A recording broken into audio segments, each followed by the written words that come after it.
Repita comigo: esperar ou desesperar. É uma escolha. Nós temos o poder de fazermos essa escolha. Escolhas decidem destinos, eternidade.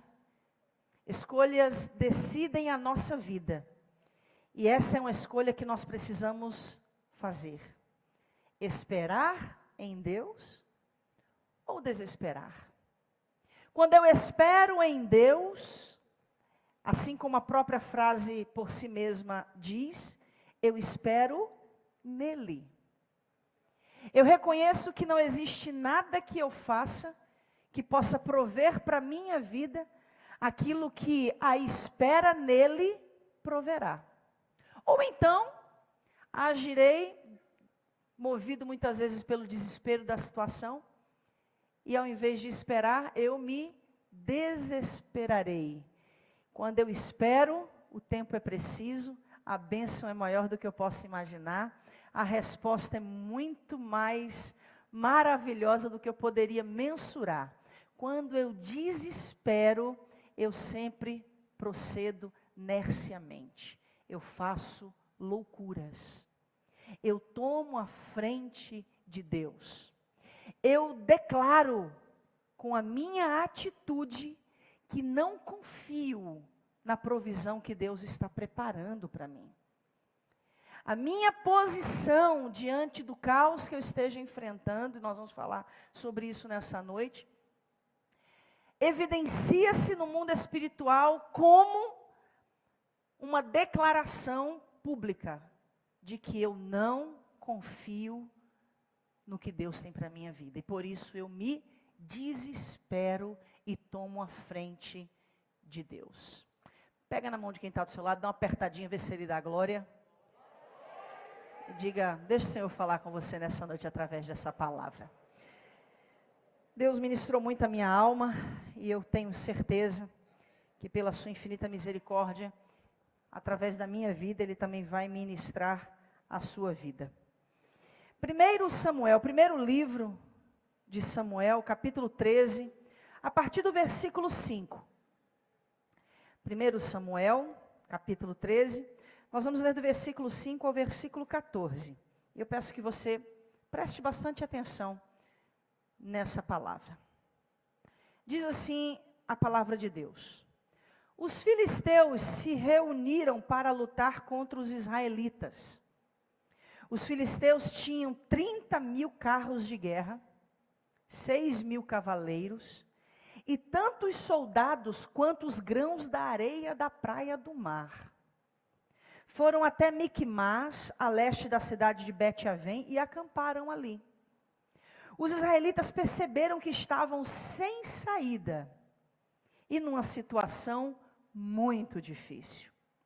Alguns se esconderam em cavernas e em buracos, e outros entre rochas, em covas e em poços. Outros ainda atravessaram o rio Jordão e foram para as terras de Gade e de Gileade. Saul havia ficado em Gilgal, e o povo dali estava apavorado. Seguindo as instruções de Samuel, Saul esperou 7 dias, mas Samuel não foi até lá. E o povo começou a abandonar a Saul e sair dali. Versículo 9.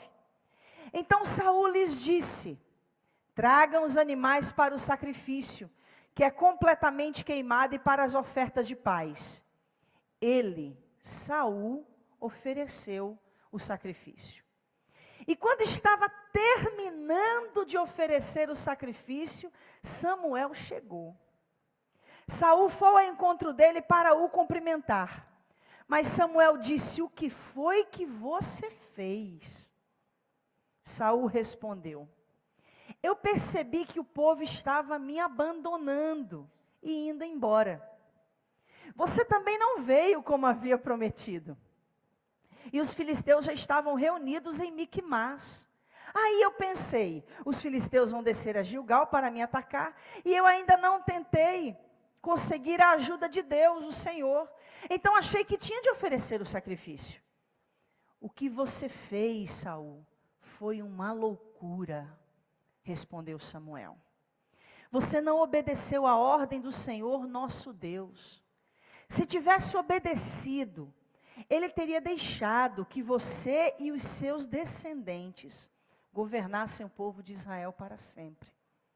Mas agora, você não continuará a governar. Você desobedeceu ao Senhor. E por isso Ele vai encontrar um homem do tipo que Ele quer. E o fará chefe deste povo. Senhor, nós queremos ouvir a Tua voz. Fala conosco, Pai. Em nome de Jesus. Amém. Repita comigo, eu tenho duas escolhas diante de mim. Esperar ou desesperar. Eu confesso a vocês que quando eu comecei a procurar na concordância bíblica e exaustiva, versículos que falam dessa espera em Deus, dessa confiança em Deus, eu fui muito precisa em identificar o quanto que essa história da confiança em Deus é algo tão romantizado por todos nós. É tão bonito a gente dizer, estou esperando no Senhor. É tão bonito a gente proferir o Salmo 40, esperei com paciência no Senhor. Quando na prática nós estamos literalmente no 70, apressa-te, ó Deus, em me dar vitória, senão eu vou cometer uma loucura. E aí, longe de querer levar você para um romantismo e uma utopia, da qual muitos não têm conseguido evidenciá-la, eu quero trazer dentro da palavra de Deus, como que nós podemos nos estabelecer nesta posição, Fabiano, de espera. Ainda que seja desconfortável esperar. Hoje, por exemplo, eu estava chegando na porta de casa, liguei para minha esposa, 15 minutos antes, disse, meu amorzinho, eu estou chegando. Você já pode descer e me esperar na portaria. Tá bom, amor, já estou descendo. Eu cheguei na portaria, pastora Margarete, e como já era sabido por mim, ela não estava lá. A questão era, quanto tempo, Alexandre Galindo, eu iria esperar? E eu ouvi uma música, um louvor que tinha de duração 7 minutos e 14 segundos. E eu ouvi essa faixa 2 vezes. Ou seja, eu esperei por quase 15 minutos. Ou seja, eu entendi que Deus estava me colocando numa posição de prova, para que eu fosse aprovada, para ter legalidade e autoridade de pregar o que eu vou pregar para você nessa noite.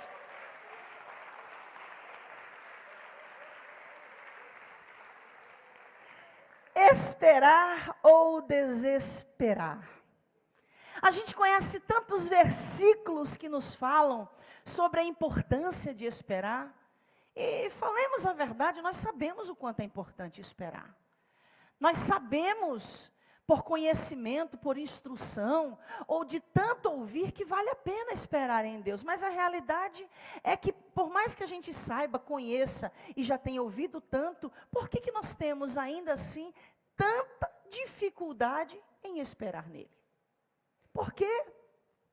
Vamos confrontar o conhecimento, as pregações que recebemos, as instruções que ouvimos, com a realidade daquilo que praticamos. E aí nós vamos enxergar o quanto que é difícil colocar em prática essa espera. A Bíblia está cheia de versículos que nos falam sobre a importância de esperar, confiando no Senhor. E é interessante que esse conceito da espera parte especificamente do quê? Da confiança no agir de Deus. O Davi, ao escrever o Salmo de número 40, escute, o verso 1 ao verso 5, ele diz o seguinte: esperei com paciência Diferente de mim no carro hoje. No Senhor. E ele se inclinou para mim e ouviu o meu clamor. Eu vou ler paulatinamente, porque por mais que você conheça, é muito interessante quando a gente ouve um versículo que a gente já conhece, a gente não atenta muito para ele. E a gente termina perdendo muitas vezes relíquias preciosas que estão sendo citadas nele. Presta atenção. E ele se inclinou para mim e ouviu o meu clamor. Tirou-me de um lago horrível, de um charco de lodo. Pôs os meus pés sobre uma rocha. Firmou os meus passos, pôs um novo cântico na minha boca, um hino ao nosso Deus. Muitos o verão e temerão e confiarão no Senhor. Feliz o homem que põe no Senhor a sua confiança e que não respeita os soberbos nem os que se desviam para a mentira. Muitas são, Senhor meu Deus, as maravilhas que tens operado para conosco, e os teus pensamentos não se podem contar diante de ti. Se eu os quiser anunciar e deles falar, são mais do que se podem contar. Davi começa expressando inicialmente aquele que toma conhecimento do seu salmo de louvor a Deus, a triste, terrível, caótica e absurda situação em que ele estava. Ele começa dizendo que o Senhor tirou ele de um lago horrível, de um charco de lodo. A situação em que ele estava era terrível. Mas ainda estando nesta situação, ele inicia o salmo nos fazendo compreender que mesmo estando naquela condição, ele tomou uma decisão. E a decisão foi esperar com paciência. E o mais interessante, Diácono Jorge, é que no desenvolver do Salmo de número 40, Davi nos faz entender que a espera valeu a pena. Põe a mão no ombro de quem está do seu lado, dá uma apertadinha, vê se ele dá um glória, e diz assim para ele: esperar no Senhor nunca vai ser em vão. É por isso que inclusive ele diz no mesmo salmo, que o homem que espera, o homem que confia no Senhor, ele é feliz. Olha que coisa linda. Ele é feliz, diferente daqueles que confiam em si mesmos. Diferente daqueles que confiam nas suas mentiras. Porque sabe qual é a primeira coisa que a gente faz quando a gente não quer esperar em Deus? A gente mente para nós mesmos, nos fazendo acreditar que a nossa decisão precipitada será melhor do que esperar e confiar. Posso continuar? Presta atenção. Só que Davi, ele finaliza esse contexto de uma forma surpreendente. Ele diz que aqueles que esperam confiando, porque tem gente também que espera murmurando. Tem gente que espera desconfiando. Tem gente que espera praguejando. Davi está dizendo que aquele que espera confiando, vive maravilhas e ainda são surpreendidos. Olha que coisa linda. Ele completa dizendo: os teus pensamentos não se podem contar. Muitas são as maravilhas que tu tens operado conosco. Ele está dizendo: a minha espera não foi em vão. Eu fui surpreendido. Eu fiquei maravilhado com o que ele fez. O que Davi está dizendo é: eu esperei confiante, acreditando que ele ia fazer algo bom, mas ele fez muito mais do que eu imaginava. Meu Deus do céu. O próprio Deus, através do profeta Isaías, no capítulo 55, versículo 9, vem comigo, entende a linha de pensamento que o Espírito de Deus quer nos conduzir nessa noite. O Senhor diz assim, 55 e 9 de Isaías: porque assim, preste atenção que isso é um versículo que você já conhece, mas deixa eu trazer algo novo para você aqui hoje. Porque assim, como os céus são mais altos do que a terra, assim são os meus caminhos, mais alto do que os vossos caminhos, e os meus pensamentos mais alto do que os vossos pensamentos. Pastora Fabrícia, Deus está dizendo, assim como a terra está distante do céu, assim é a distância do pensamento que você tem para o pensamento que eu tenho ao teu respeito. Assim é a distância dos planos que eu tenho, dos caminhos que eu tenho para você e dos caminhos que você tem para si mesmo. Aí eu fui pesquisar, Mariana Maná, qual é a distância da terra para o céu? Porque eu quero saber qual é a distância dos meus pensamentos para Ele. Amém? Falei para você que eu tinha coisa nova para você hoje. Eu descobri que o céu está dividido em cinco etapas. Primeiro, a troposfera, que é onde acontecem as chuvas, os relâmpagos, os ventos, os trovões. E a troposfera é a camada mais próxima da Terra, que está a 10 quilômetros. 10 quilômetros só. Depois da troposfera vem a estratosfera, que é onde voam os aviões. A estratosfera está a 50 quilômetros de distância da Terra. Depois da estratosfera vem a mesosfera ou a ionosfera, que são os lugares da atmosfera onde se encontram as partículas elétricas, que os rádios, as televisões utilizam para as transmissões. E essa mesosfera, ela está entre 50 a 80 quilômetros de distância da Terra. Depois, nós temos a termosfera. A termosfera é onde acontecem as grandes variações de temperatura. Ou seja, 100 graus abaixo de zero e até 1000 graus de calor.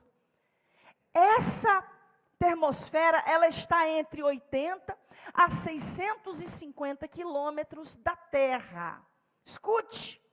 E por fim, a última camada chamada de exosfera, que está acima de 600 quilômetros da Terra. Aí eu falei, Espírito Santo, e agora? Eu pensei que era uma distância só, tem tudo isso. O que é que eu vou trazer para a igreja? É 10 quilômetros, é 50, é 80, é 650, é mais de 650. E aí eu pensei no céu quando eu olho. Quando você olha para o céu, você vê o sol? Quando você olha para o céu, você vê a lua? O sol e a lua estão além da exosfera. Então, quando Davi diz que assim, quando Isaías diz que assim, diz o Senhor, que como é a distância da terra para os céus, o Senhor estava falando da exosfera. Ele estava dizendo, Marta, que os caminhos dele, no mínimo, são 650 quilômetros maiores do que os caminhos que nós temos para nós mesmos. Ele está dizendo que os pensamentos dele, para mim e para você, são somente, Gabriela, 650 quilômetros maiores do que os seus para você mesmo. Então, quando Davi está dizendo que o que ele viveu da parte de Deus para a vida dele foi algo maravilhoso. Davi está dizendo, eu estou vivendo aquilo que eu não podia imaginar, porque era mais alto do que os meus pensamentos podiam alcançar. Chacoalha quem está do seu lado e diga, Deus vai te dar motivo nessa noite para você esperar nele. Glória a Deus. Olha o que Paulo diz, vamos lá. Romanos capítulo 11, versículo 33 e 34. Porque a linguagem do profeta Isaías, unida à compreensão de Davi sobre os pensamentos de Deus, nos faz entender que os pensamentos do Senhor estão a 650 quilômetros ou mais altos do que os pensamentos que nós temos. Aí Paulo acrescenta algo ainda mais poderoso, Romanos 11, 33 e 34. Ó profundidade das riquezas, tanto da sabedoria como da ciência de Deus. Quão insondáveis são os seus juízos, e quão inescrutáveis são os seus caminhos, porque quem compreendeu a mente do Senhor, ou quem foi o seu conselheiro? Paulo está dizendo que o que ele tem para a sua vida, querido, são caminhos inescrutáveis. Jó estava numa situação terrível, Andréia, numa situação deplorável, Juliana, mas ainda no capítulo 5, versículo 9, Jó diz: ele faz coisas grandes e inescrutáveis, e maravilhas que não se podem contar. Algumas traduções dizem maravilhas sem número. Cidade de Refúgio, você que está me assistindo pelo culto ao vivo, escute o que o Senhor tem como peso de revelação para o seu coração nessa noite. Escute isso.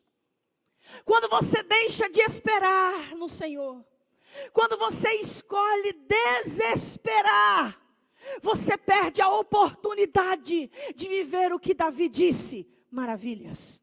Você perde a oportunidade de viver o que o Senhor falou através do profeta Isaías: os caminhos mais altos que os seus. Você perde a oportunidade de viver o que Paulo disse: os inescrutáveis caminhos. Quando você decide desesperar, você perde a oportunidade de viver o que Jó disse: coisas grandes e maravilhosas que não se podem contar. É isso que a Bíblia está dizendo. Preste atenção. Por que vale a pena esperar em Deus? Já ouviu falar de um homem chamado Simeão? Os evangelhos começam narrando a história desse homem. Lucas capítulo 2, versículo 25 a 32. Simeão, ele esperou toda a vida dele, pelo tempo em que ele veria o cumprimento da promessa do Senhor. E a sua espera não foi em vão. Olha para quem está do seu lado e diga: quem decide esperar, sua espera nunca é em vão. Presta atenção na consequência da espera deste homem. Lucas 2, 25 a 32. Havia em Jerusalém um homem cujo nome era Simeão. E este homem era justo e temente a Deus, esperando a consolação de Israel. Ele estava o quê? E o Espírito Santo estava sobre ele. E fora-lhe revelado pelo Espírito Santo que ele não morreria antes de ver o Cristo do Senhor. E pelo Espírito foi ao templo. E quando os pais trouxeram o menino Jesus para com ele procederem segundo o uso da lei, ele então tomou o menino Jesus nos seus braços. E louvou a Deus e disse: agora, despede em paz o teu servo, segundo a tua palavra. Pois os meus olhos viram a tua salvação, a qual tu preparaste perante a face de todos os povos, luz para iluminar as nações e para a glória de teu povo Israel. Ele passou a vida inteira esperando. E sabe o que Simeão esperava? Tiago Medeiros, eu vou lhe dizer o que ele esperava. Ele esperava ver o Senhor. Mas sabe o que ele fez? Ele não viu, ele colocou o eterno nos braços.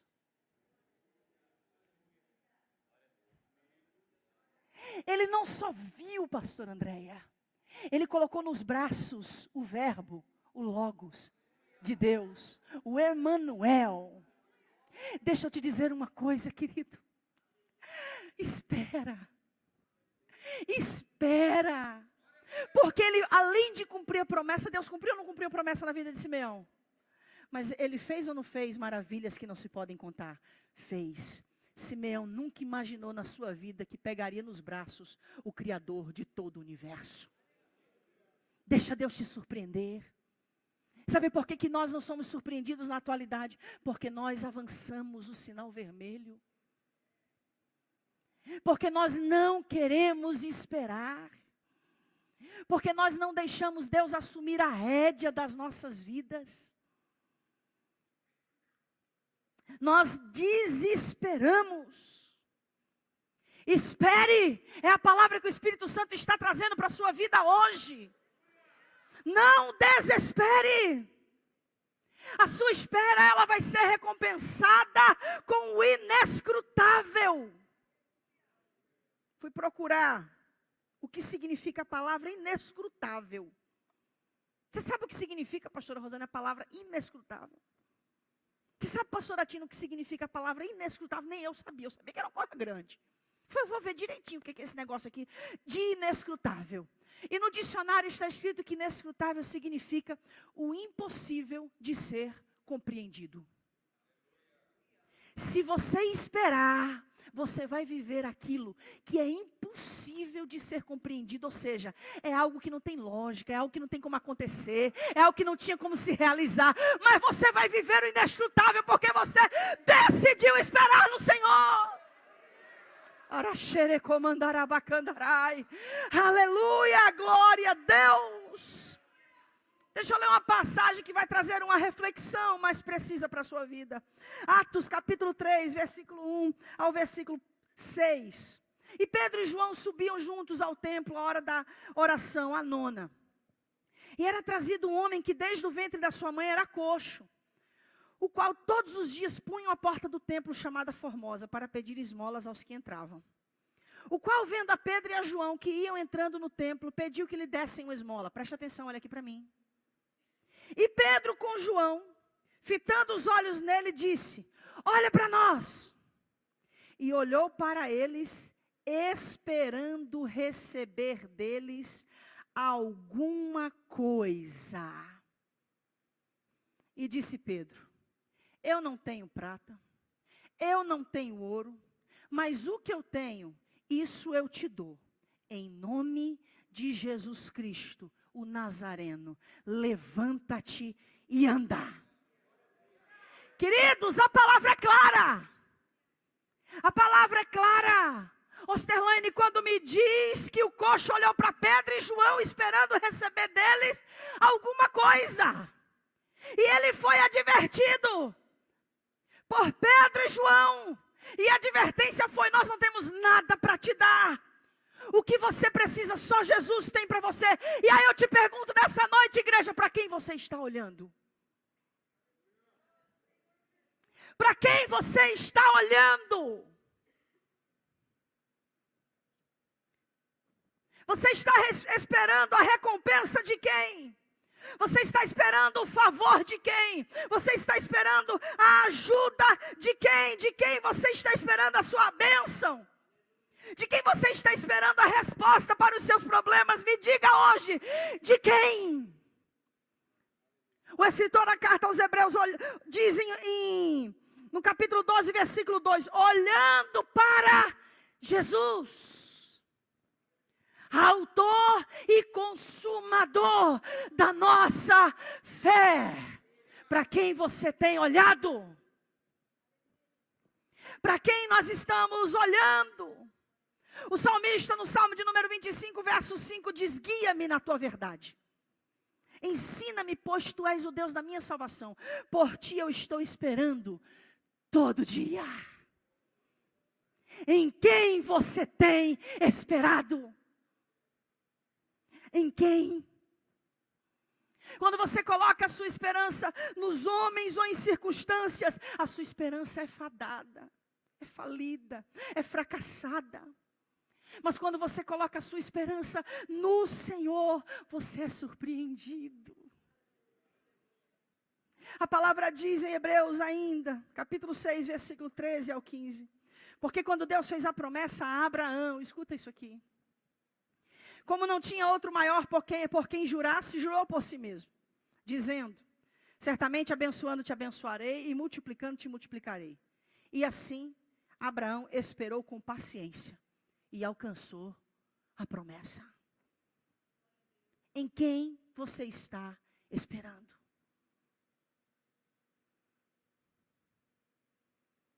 Na situação que você se encontra agora, cada um de nós tem uma situação difícil. Uns mais do que os outros. A minha pergunta é: em quem você está esperando? Em quem? Porque o escritor da carta aos Hebreus deixa claro para mim e para você que tudo o que nós precisamos para alcançar a promessa é esperar. Então por que você vai desesperar? Quem desespera não alcança a promessa. Quem desespera, Ricardo, não alcança a promessa. A promessa é para quem espera. Repita, a promessa não é para quem se desespera. A promessa é para quem espera. Romanos, capítulo 8, versículo 24 ao 25.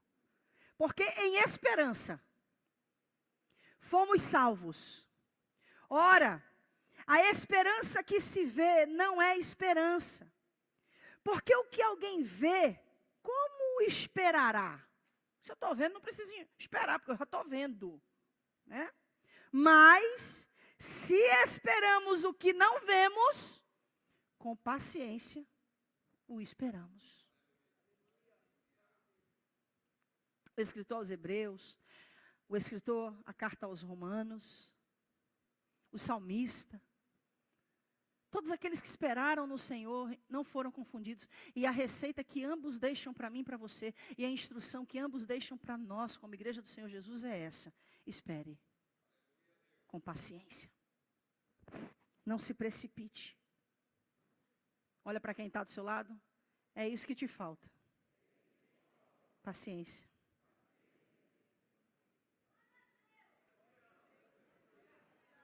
Jesus me deu uma esposa para exercitar em mim a paciência. 14 minutos esperando no carro. Paciência. Mas quando ela chega, que ela vem assim toda lindona, eu falo: Jesus, valeu tanta pena esperar. Assim são as bênçãos do Senhor. Espera. Espera.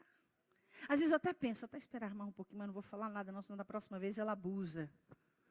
Eu falo, mas escuta isso aqui. Uma coisa que eu descobri é que quando você espera em Deus, o Deus que está te fazendo esperar, preste atenção, Ele renova as suas forças enquanto você o espera. Olha que coisa linda, presbítero Diego. Isaías 40, versículo 31. Mas os que esperam no Senhor renovarão as suas forças. Esperam em quem? Subirão com asas como águias, correrão e não se cansarão, caminharão e não se fatigarão. Espera! Porque aquele por quem você está esperando, aquele por quem você espera o cumprimento da sua promessa, o mesmo vai te respaldar com renovo de forças. Espera. Com paciência. Isaías 30, 18. Por isso o Senhor esperará para ter misericórdia de vós. E por isso se levantará para se compadecer de vós. Porque o Senhor é um Deus de equidade. Bem-aventurado todo aquele que nele espera. Ou seja, Deus vai se levantar em prol daqueles que estão esperando por Ele. Aleluia. Você sabe o que Isaías está dizendo? Quando ele fala dessa espera respaldada pelo renovo de forças. Isaías está dizendo que aquele que espera no Senhor, ele de fato não se cansa. Ele não se cansa porque os seus olhos estão postos no Senhor. E o Senhor é responsável por renovar-lhes as forças. O salmista ainda no Salmo 125, verso 1 diz: os que confiam no Senhor serão como os montes de Sião, que não se abalam, mas permanecem para sempre. Ficam firmes, firmes. O salmista no Salmo 25, verso 3 diz: na verdade, não serão confundidos os que esperam em ti, confundidos serão os que transgridem sem causa. Ou seja, os que esperam não são confundidos, mas que os que se desesperam se confundem. Olha para quem está do seu lado. Qual a escolha que você vai fazer hoje? Esperar ou desesperar? Qual é a escolha que você vai fazer hoje? Esperar ou desesperar? Pare e pensa um pouco. Tudo aquilo que você tomou a rédea, que você se precipitou, que você se desesperou, deu certo? Deu certo? Então por que você continua errando?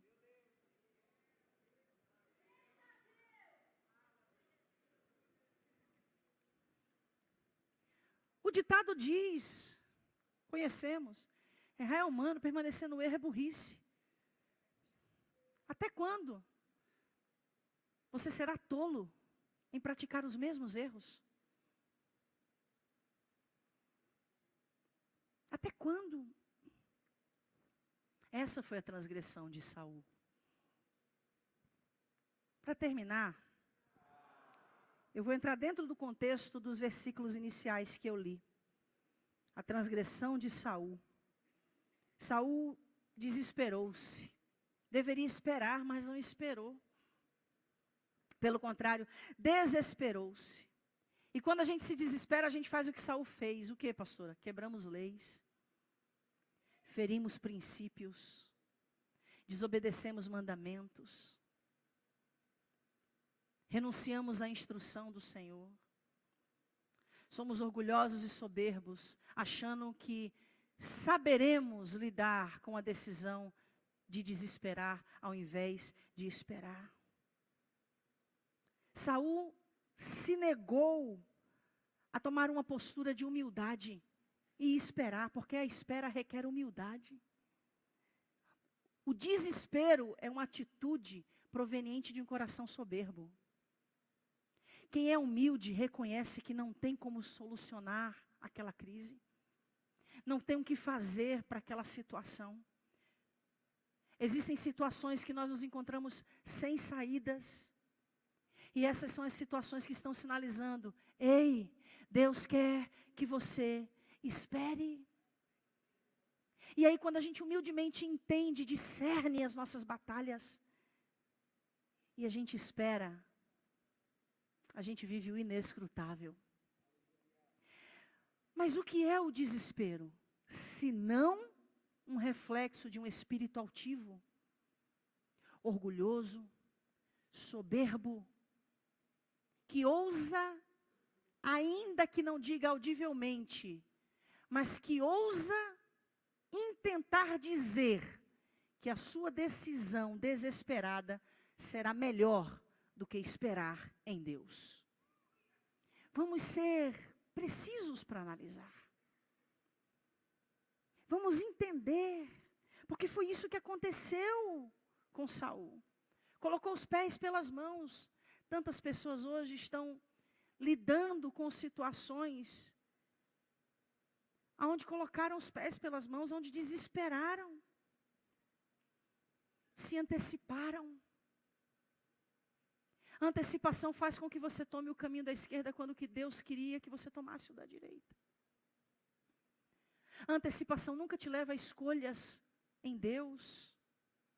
Nunca. Vem comigo. 1 Samuel 13, 5. Eu vou analisar versículo por versículo, presta atenção. Os filisteus se reuniram para lutar contra os israelitas, um velho inimigo de Israel. Sabe o que eu descubro? Existem situações que estão sempre se repetindo porque a gente está sempre sendo reprovado. A aprovação nos leva a outros níveis, a outras lutas, a outros inimigos. Se você está nas mesmas provas há anos, isso é um sinal de que você foi reprovado todas as vezes que passou por elas. Continuando. Os filisteus tinham 30.000 carros de guerra. Que situação desesperadora. Em Juízes capítulo 5, a Bíblia diz que contra o povo de Israel se levantou o exército que tinha 900 carros de ferro. Eu estou aqui diante de um exército que tinha 30.000 carros. 6.000 cavaleiros. E o autor da narrativa ainda incrementa, declarando: e tanto os soldados como os grãos da areia da praia do mar. Era isso que Saul ia ter que lidar. E muitas vezes nós estamos em situações que têm uma dimensão gigantesca, como essa dimensão de problema que Saul tinha para enfrentar. Deixa eu te dizer uma coisa, Maicon, presta atenção. Semana que vem eu vou pregar uma mensagem chamada Resistir ou Desistir. Mas eu não vou dar dicas agora não, mas presta atenção. Qual é o primeiro sinal que está apontando para eu esperar no Senhor?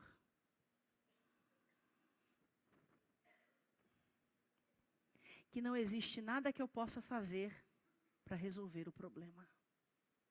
Não existe nada que eu possa fazer. Uma situação que você não precisa esperar em Deus, por exemplo. Estou desempregado e estou esperando no Senhor. Você está esperando errado. Quem está desempregado não espera no Senhor. Quem está desempregado acorda às 5 da manhã, entrega um monte de currículo e corre atrás. Então vamos lá. Qual é o primeiro indício, presbítera Soraya, que eu preciso? Não existe nada que eu possa fazer. Tudo que me resta é esperar. É quando eu estou diante de uma situação impossível. É o primeiro sinal. E isso aqui para Saul era um sinal. A situação era desesperadora. E deixa eu te dizer uma coisa. Deus usa situações desesperadoras para provar a nossa obediência. Está sozinho há quanto tempo? Estou desesperado, não aguento mais, estou dando beliscão em azulejo, beijando o travesseiro. Está desesperador? Então é aí que Deus quer provar a sua obediência.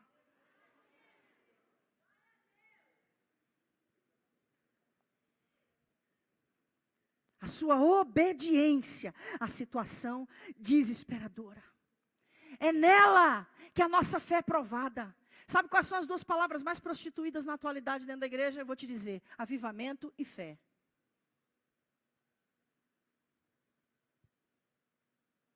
Agendamos avivamento como se avivamento pudesse ser agendado. E dizemos que temos fé quando não temos nada.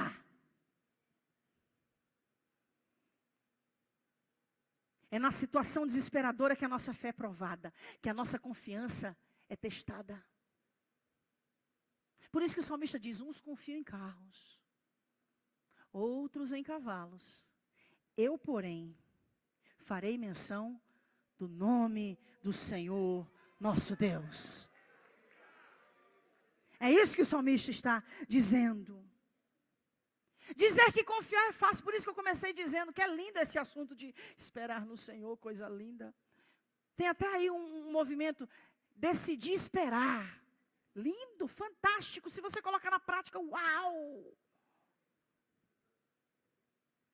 Romântico demais. Mas deixa eu te dizer uma coisa. A maioria de nós dizemos que confiamos, mas é mentira.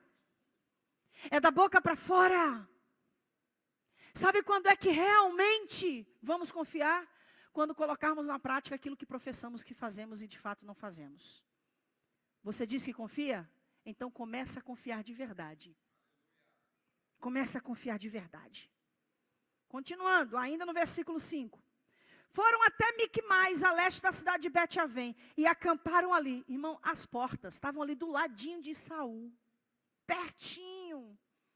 Se esse exército cujo autor disse que os seus soldados eram como os grãos da areia da praia do mar, de tão numerosos que eram, se levantassem, Saul não teria para onde correr, tão próximo que eles estavam. O exército inimigo estava às portas. Meu Deus, que prova! Me dá uma aflição de alma de imaginar a situação. Mas a realidade é que muitas vezes nós nos encontramos em situações assim. Já fizemos de tudo, o aluguel venceu, e aí? O carro já deu busca e apreensão, já fizemos de tudo, e aí?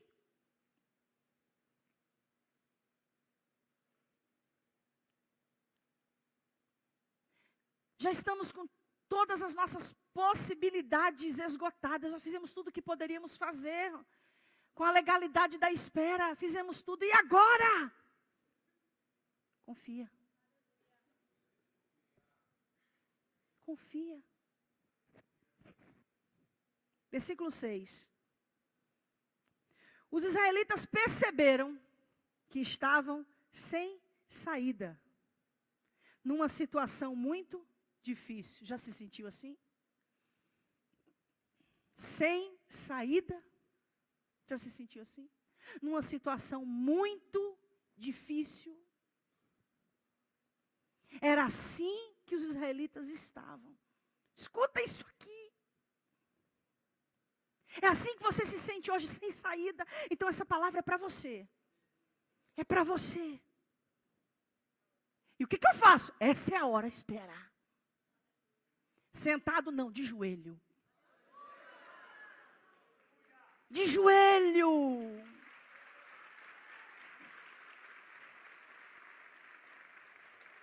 Espera de joelhos. Alguns se esconderam em cavernas, em buracos. Presta atenção, isso aqui é fantástico. Outros entre rochas, em covas e em poços. Em nome de Jesus, não se esconda. Como assim, pastora? Não se esconda em rochas, em buracos, em covas, em poços. Sabe o que a Bíblia está me dizendo? Que a precipitação sempre nos coloca em lugares de desvantagens. Qual é a vantagem que tem de estar numa cova? Qual é a vantagem que tem de estar num buraco? Qual é a vantagem que tem de estar num poço, Rafael? Denis, qual é a vantagem? Nenhuma. Mas sabe por que eles foram se esconder nesses lugares? Desespero.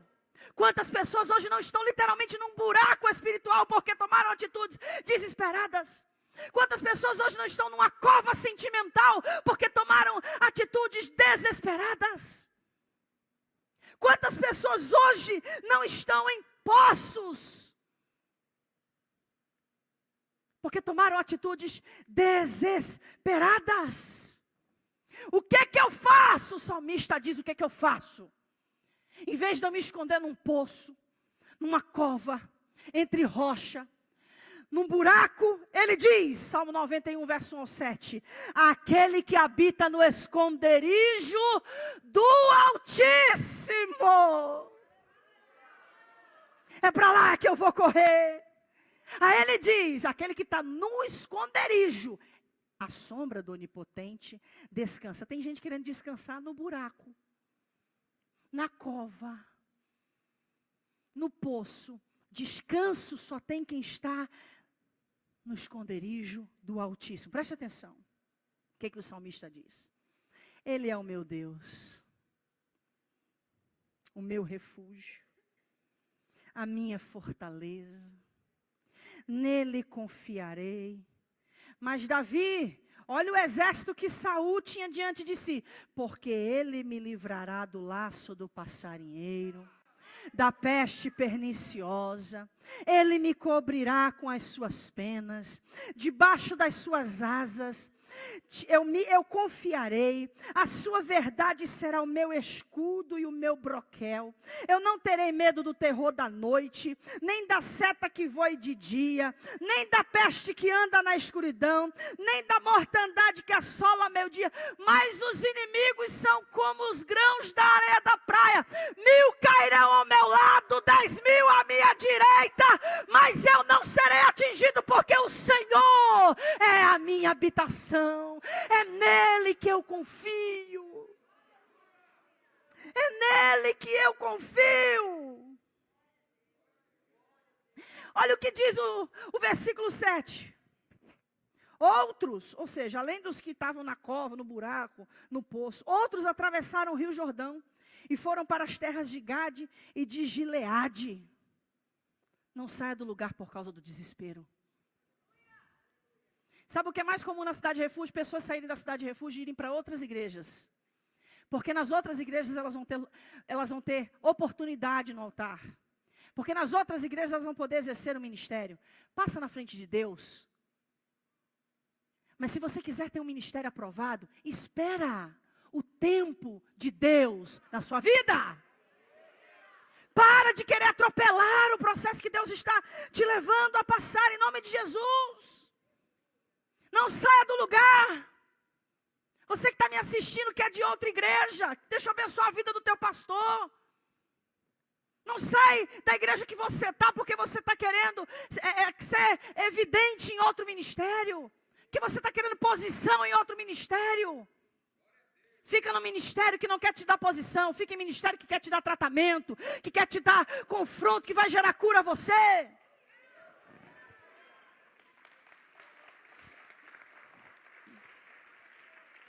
Aleluia! Saul havia ficado em Gilgal, ainda no versículo 7. E o povo dali estava apavorado. A falta de esperança e confiança em Deus deixa as pessoas apavoradas mesmo. Apavoradas. É o que tem levado milhares de pessoas ao desespero. E deixa eu te dizer, sabe quais são os piores momentos de se tomar decisões? Quando estamos apavorados. Quando estamos desesperados. Deixa eu te ensinar uma coisa que eu aprendi. Quando você estiver diante de uma situação desesperadora, por pior que seja a situação, espera a tua cabeça esfriar. Espera as coisas acalmarem. Eu já vi pessoas quebrarem casamento por causa disso. Perderem ministério por causa disso. Perderem oportunidades por causa disso. Espera. Acalma. Não tome decisões quando você estiver exausto, quando você estiver desesperado. Não tome decisões assim. Eu me lembro que no final do mês de dezembro eu estava muito estressada. Muito estressada. A minha esposa chegou para mim e falou assim: amor, você falou de uma série de coisas que a gente precisa resolver antes de sair de férias. Nós não vamos resolver elas. Nós vamos sair de férias. E aí quando nós voltarmos, nós vamos resolver essas situações. Aí eu lembrei do que eu já sabia, mas não estava botando em prática. Espera. Olha para quem está do seu lado, não se desespere. Espere. Quando uma pessoa está desesperada, sabe o que acontece com o discernimento dela? O discernimento dela se torna cego. O desespero leva as pessoas à cegueira, à falta de discernimento total. Versículo 8. Seguindo as instruções de Samuel, Saul esperou 7 dias, mas Samuel não foi até lá. E o povo começou a abandonar a Saul e sair dali. Sabe o que eu percebo aqui? Preste atenção, olha aqui para mim. Samuel tinha dito para Saul: em 7 dias eu estou aí. E vou fazer o sacrifício para que você vá para a guerra com legalidade no mundo espiritual. Para que o Senhor te diga como você deve proceder na guerra. Eram assim que os reis saíam à guerra. Eles sacrificavam. Eles esperavam a palavra profética. Quando não tinha palavra profética, tinha Urim e Tumim, que era uma forma que Deus também falava. Escute. Saul está em desespero porque as pessoas começam a abandoná-lo. Os soldados que iriam para a guerra com ele começam a abandoná-lo. E sabe o que eu entendi aqui? Presbítera Edmarque, presbítera Suelen, diácono Ailton, presta atenção no que eu entendi aqui. Saul, ele sai da posição de espera para a posição de desespero, porque não consegue lidar com a dispersão das pessoas. Ele age em busca da aceitação. Você já parou para pensar quantas vezes as pessoas elas se precipitam porque tem medo de perder a aceitação? Porque tem medo de perder a aprovação das pessoas? Porque tem medo de deixarem de ser benquistas? Porque é isso que acontece com Saul. Sabe qual foi a medida de juízo que Saul teve? A seguinte: Ele ponderou o que era melhor, ele quebrar princípios e perder a aprovação de Deus, ou não quebrar os princípios e perder a aprovação do povo. E qual é a escolha que ele faz? Quebra princípios e perde a aprovação de Deus, mas ele não queria perder o povo. O que você tem negociado enquanto está desesperado?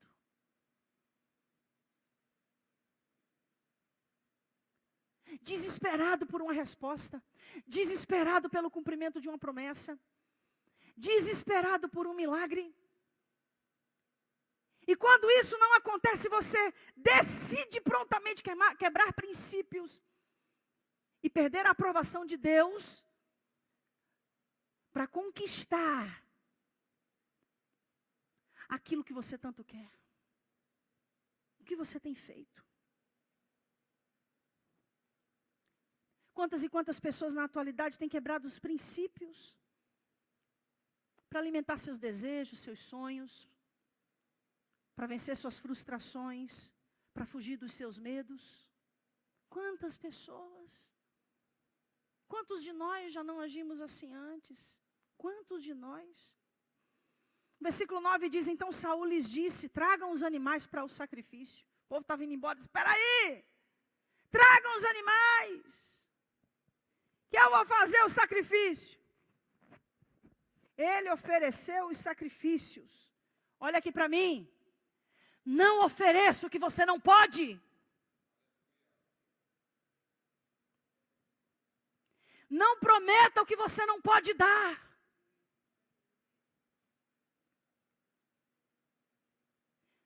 Não diga que você vai fazer aquilo que você sabe que você não consegue. Saul se dispôs a oferecer aquilo que ele não podia.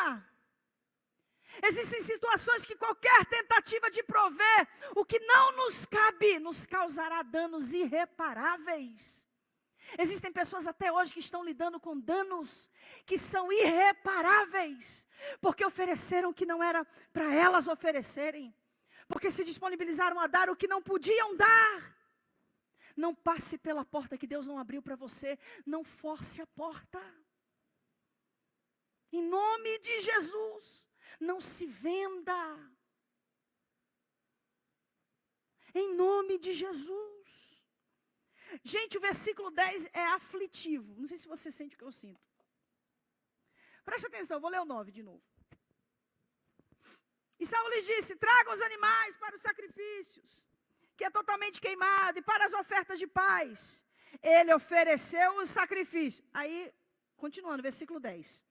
E quando estava terminando, Samuel chegou. Se ele tivesse esperado, presbítero Tiago, só mais um pouquinho. Só mais um pouquinho e Samuel teria chegado. Às vezes a gente se antecipa quando a bênção já está quase chegando.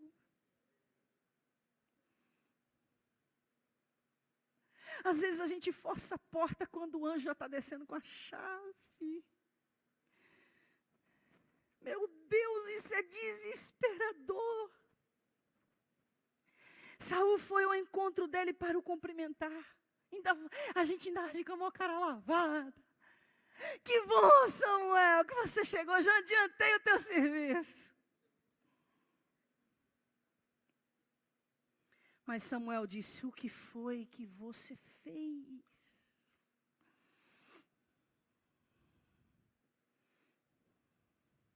Eu imagino quando a gente se antecipa, Deus nos fazendo essa pergunta. O que foi que você fez, meu filho? O que foi que você fez, minha filha? Por que você não esperou só mais um pouquinho? Será que você tem noção da loucura que você fez? Saul respondeu, eu percebi que o povo estava me abandonando e indo embora, busca por aceitação. Você também não veio como havia prometido, e os filisteus já estavam reunidos em Miquimais. Se parece com as nossas desculpas ou não se parece? Vou ler de novo para você se colocar no lugar. Eu percebi que as pessoas estavam me abandonando. Rapazes bonitos, moças bonitas passando, indo embora. A promessa que o Senhor me fez não chegou. Eu percebi que muitas portas de emprego estavam surgindo. Mas a porta que o Senhor me prometeu não se abriu, porque a porta que o Senhor prometeu disse que não ia influenciar no meu ministério, no meu chamado. Mas, como nada aconteceu, e a situação já estava ficando difícil, os filisteus já estavam em Miquimás, qualquer semelhança com nós é pura coincidência. Pura coincidência. Pura. Estava perdendo as oportunidades ao meu redor. E como o tempo se passava e nada acontecia. Versículo 12. Aí eu pensei, Saul falando, né? Rapaz, mas é tão parecido com a gente que eu fico até impressionada. É assim que a gente fala, eu pensei que podia fazer o que eu achava melhor do que continuar esperando pelo Senhor. Não é assim que nós fazemos? Aí eu pensei, os filisteus vão descer a Gilgal para me atacar. E eu ainda não consegui a ajuda de Deus, o Senhor. Então achei que tinha de oferecer sacrifício. A situação tomou uma proporção, Senhor, que eu achei que eu tinha que fazer alguma coisa. E eu fiz. Caca. Eu fiz. Versículo 13, olha o que Samuel responde. O que você fez foi uma loucura. Toda vez que você não espera em Deus, você faz uma loucura.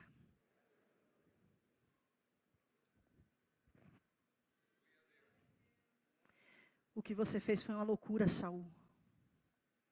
Respondeu Samuel, você não obedeceu à ordem do Senhor, nosso Deus. Se tivesse obedecido, ele teria deixado que você e os seus descendentes governassem o povo de Israel para sempre. Guarda essa palavra aqui agora. Se você não guardar nada do que eu falei até agora, guarda o que eu vou falar agora. Não se precipite. Não se desespere. É a sua herança que está em jogo. É a sua descendência espiritual que está em prova. É a sua descendência espiritual que está em prova.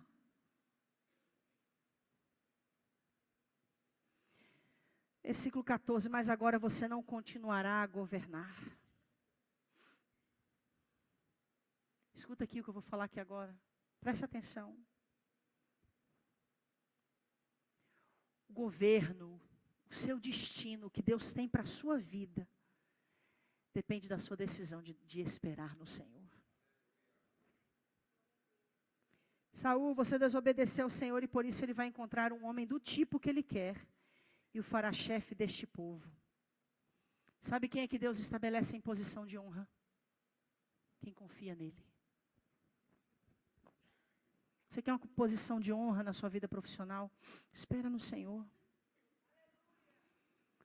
Você quer uma posição de honra na sua vida ecumênica, que fala? Quando a pessoa estuda? Acadêmica, obrigado. Você quer uma posição de honra na sua vida acadêmica? Espera no Senhor. Você quer uma posição de honra na sua vida emocional e sentimental? Espera no Senhor. Você quer uma posição de honra na sua vida financeira? Espera no Senhor. Você quer uma posição de honra na sua vida ministerial? Espera no Senhor. Espera. Espera. Não desespera. Espera no Senhor. Eu termino aqui com essa palavra para você.